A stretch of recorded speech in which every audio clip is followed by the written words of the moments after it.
Hello. My self V S Meena. पिछले video में crab cycles की जो जर्नल आउटलाइन है उसके बारे में बात की थी। अब इसकी मैकेनिज्म की बात करते हैं, क्रेब साइकिल की मैकेनिज्म। तो ड्यूरिंग क्रेब साइकिल 8 प्रकार की रिएक्शंस होती है इसमें। There are 8 steps during Krebs cycles. तो स्टेप फर्स्ट जो है उसको कहते हैं condensations of acetyl coenzymes A with oxalo acetic acid. Acetyl coenzymes का निर्माण हुआ था जो पायरुविक एसिड था, ऑक्सीडेटिव डीकार्बोक्सिलेशन हुआ इसका पायरुविक एसिड्स का, और 2 कार्बन एटम मॉलिक्यूल्स का निर्माण हुआ जिसका नाम था एसिटाइल कोएंजाइम्स ए। एसिटाइल कोएंजाइम्स ए माइटोकॉन्ड्रिया में प्रवेश करता है और माइटोकॉन्ड्रिया में ऑलरेडी एक 4 कार्बन एसिड प्रेजेंट रहता है मैट्रिक्स के अंदर, उसका नाम है ऑक्जेलो एसिटिक एसिड। तो condensation of acetyl coenzymes A with oxalo acetic acid reaction है। किस तरह से लिखेंगे इसको? एसिटाइल कोएंजाइम्स ए 2 कार्बन है plus ऑक्जेलो acetic acid 4 carbon. In presence of enzyme synthesis, it changes into citric acid plus coenzymes A। तो citric acid molecules का formation हुआ जो 6 कार्बन है। तो क्रेब साइकिल को दूसरी भाषा में जो फर्स्ट प्रोडक्ट है इसका सिट्रिक एसिड है, तो इसको सिट्रिक एसिड साइकिल भी कहते हैं। ओके, तो फर्स्ट स्टेप्स है सिट्रिक एसिड्स का फॉर्मेशन हुआ। देन सेकेंड स्टेप्स जो क्रेब साइकिल की है उसका नाम है isomerisation of citric acid into isocitric acid. Citric acid का आइसोसिट्रिक एसिड में आइसोमराइजेशन। स्टेप कैसे होगा? Citric acid plus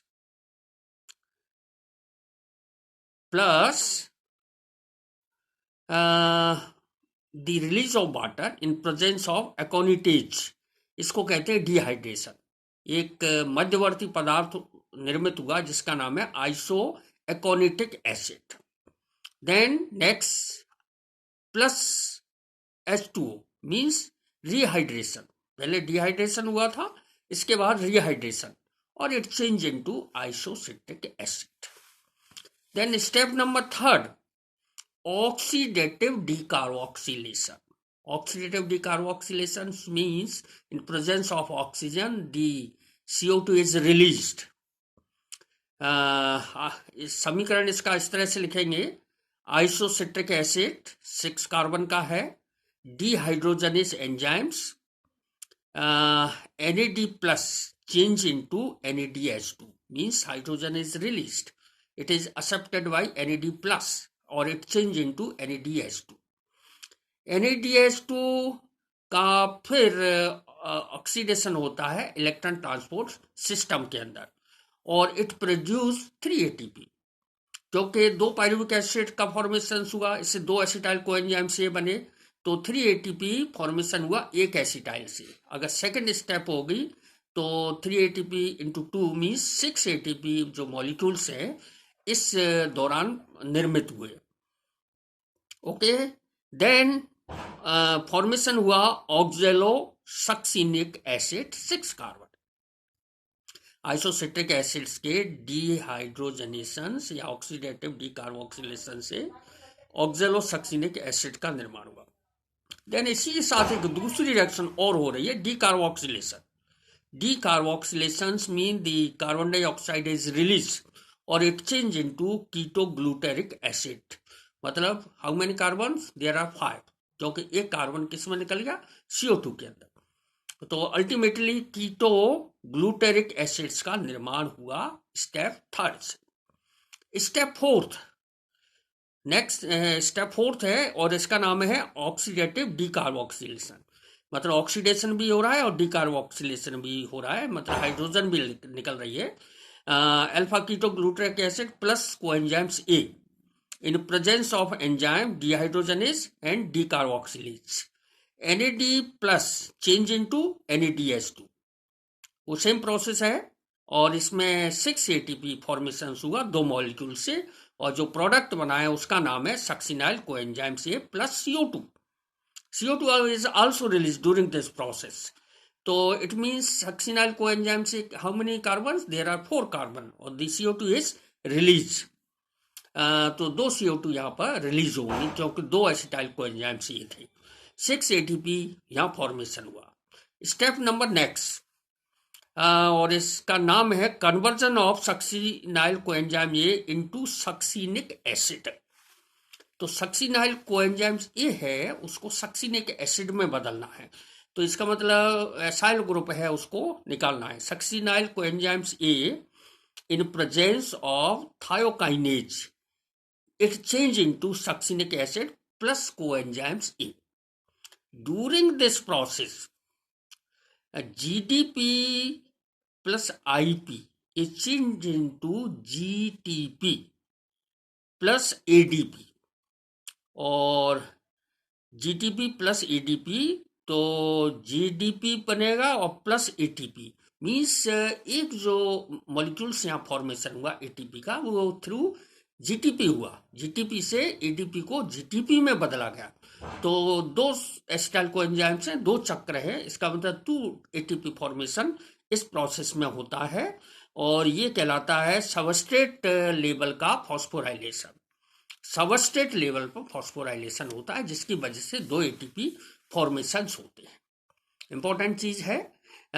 then step number next 6 dehydrogenation मतलब हाइड्रोजन का रिलीज होना. वही NADP plus change into NADH2. Succinic acid in presence of enzyme dehydrogenase. FAD plus change into FADH2. Then formation क्या हुआ? Fumaric acid. FADH2 बना और एक FADH2 जब इलेक्ट्रॉन ट्रांसपोर्ट चेन में जाता है तो 2 ATP प्रोड्यूस करता है. 3 ATP नहीं, यहां पर केवल 2 ATP प्रोडक्शन होगा. तो 2 के साथ कितना होगा? 4 ATP. तो 4 ATP जो मॉलिक्यूल्स है इस रिएक्शन में फॉर्मेशन होते हैं. देन स्टेप्स नंबर नेक्स्ट जिसको कहते हैं हाइड्रेशन. हाइड्रेशन का मतलब है वाटर का ऐड होना, पानी का ऐड होना. फ्यूमेरिक एसिड फॉर्मेशन हुआ पहली वाली रिएक्शन में इन प्रेजेंस ऑफ एंजाइम हाइड्रेज और it change into malic acid. Malic acid का फॉर्मेशन हुआ जो कि 4 कार्बन मॉलिक्यूल्स है.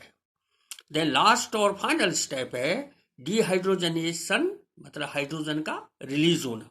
Malic acid in presence of enzyme dehydrogenase it change into oxaloacetic acid. During जो हाइड्रोजन रिलीज हुई है इसके अंदर उसको एक्सेप्टर है NAD plus it change into NADH2 और वही इलेक्ट्रॉन ट्रांसपोर्ट सिस्टम में जाएगा. तो ये NADH2 से 3 ATP और 2 से 6 ATP फॉर्मेशन हुआ. तो कुल मिलाकर के यहाँ पर जो प्रोसेस है इसमें 24 ATP मॉलिक्यूल्स फॉर्मेशन हुए during Krebs cycle. 24 ATP molecules का फॉर्मेशन हुआ. इसमें यूज्ड जो चीज हुई है वो है एक एसिटाइल कोएंजाइम से है और दूसरा एक ऑक्सैलोएसिटिक एसिड है. 3 NAD प्लस हैं, 1 FAD प्लस है, 2 H2O हैं और 1 ADP प्लस IP. और जिसके जो प्रोडक्ट बनेंगे वो कोएंजाइम से एक मॉलिक्यूल्स, ऑक्सैलोएसिटिक एसिड का एक मॉलिक्यूल्स, 3 मॉलिक्यूल NADH2 और 2 मॉलिक्यूल्स, एक मॉलिक्यूल्स और sorry FADH2, 2 CO2 plus ATP मतलब 1 से. तो इसका जस्ट डबल कर लेंगे तो इस तरह से इस क्रिया में टोटल 24 ATP मॉलिक्यूल्स रिलीज होते हैं, बनते हैं और 4 CO2 मॉलिक्यूल्स इसमें से रिलीज होते हैं. और एक CO2 जो पायरुविक एसिड एसिटाइल कोएंजाइम से बना था 2 उससे बनेंगे तो टोटल 6 CO2 जो निकलते हैं रेस्पिरेशन में वो इस तरह से बनते हैं. 24 ATP मॉलिक्यूल्स हैं, 6 ATP पूर्व वाली रिएक्शन में बने थे, पायरुविक एसिड से एसिटाइल कोएंजाइम से हुआ, तो 24 और 30 और देन 8 एटीपी जो मॉलिक्यूल्स है ग्लाइकोलाइसिस के अंदर फॉर्मेशंस होते हैं। तो इस प्रकार टोटल जो सेल रेस्पिरेशन है उसमें 38 एटीपी मॉलिक्यूल्स का निर्माण होता है और इस तरह से क्रेब्स साइकिल कंप्लीट होती है। Thank you.